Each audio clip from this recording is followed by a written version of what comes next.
What makes a custom audience durable in today's fragmented landscape?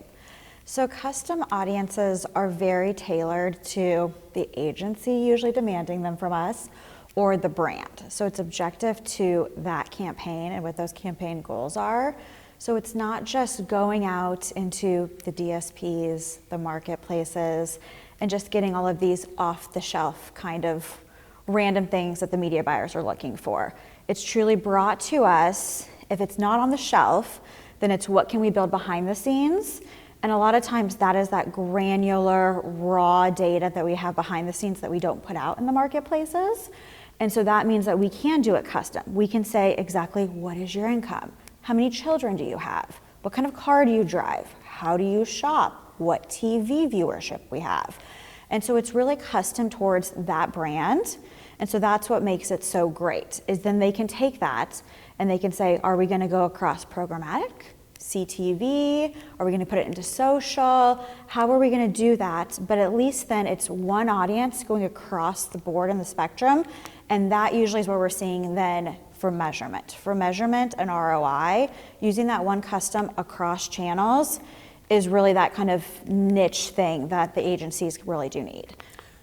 Margo, the prominence of first-party data has really been such an emphatic part of what we all talk about the last few years. But I wanted to ask you, what's the risk of relying only on first-party data when building advanced TV audiences? And I kind of talked about this in my panel yesterday, is yes, that first-party data is that liquid gold for a brand.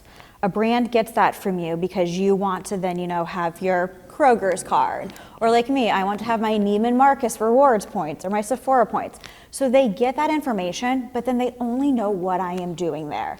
So a lot of like the retail media networks and a lot of those commerce media network partnerships, they only know what is happening within that one brand. So like right now, when I fly Delta, and I am a Delta loyalist, then I sign in on the screen with my information.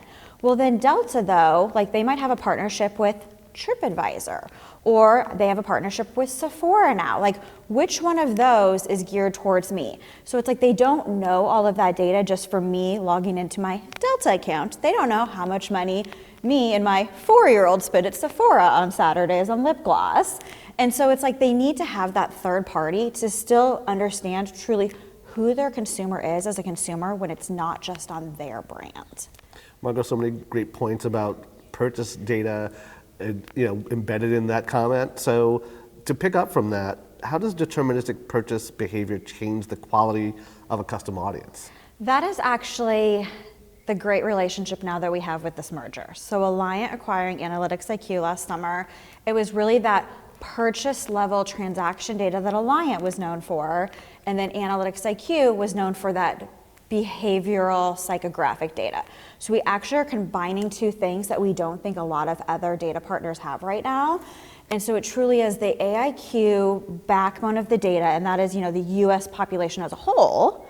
And then we're layering on that transaction data. So it's truly the transaction data you can only know so much from, because I only purchase certain places. I purchase, at Neiman Marcus, like I say, not Nordstrom's. And so then with that backbone behavioral data, we can model that though and say, here's the 265 million people as a whole, not just, those 90 million transactions that might be that core transaction data. So that is what we're doing. Margo, I'm going to ask you to put on your psychotherapist hat for a second with this question. Wanted to know, where does psychology-driven predictive insight actually improve performance? That is kind of what I was talking about with the behind the scenes, the analytics IQ piece of what Alliance now is it's these not known things. So it is that not deterministic data. We do have that deterministic data, but that's kind of what all of our other competitors have as well, is that known data. So, what kind of car I drive from the DMV, or, like home loans and household income from the Census Bureau. But then we go behind the scenes and we're like, what is this not known data? So like this year in 2026, it's a big political year. So what are things that people are doing when they're voting and they're thinking about that then actually is not known, that you can't just go get your hands on? So that's really then what is coming to play in these custom audiences, is what are these not known data options that other of our competitors do not have? Margo, you're one of the most forward-thinking people we get to talk to. So wanted to ask you one more question here. What trend or innovation will you be closely watching this year? I think what we're talking about all this week is the AI.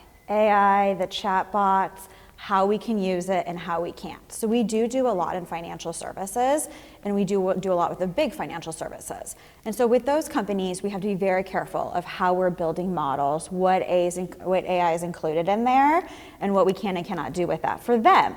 But then you have those entertainment, those CPG brands that are like, yes, we want that AI, we want to optimize, we want to find proxies, we want to find more of that. So we have to be very careful of how we're using it and what verticals are wanting it. But I think that seems to be the base of what we're all talking about this week is AI going to take our jobs or not? So, yep.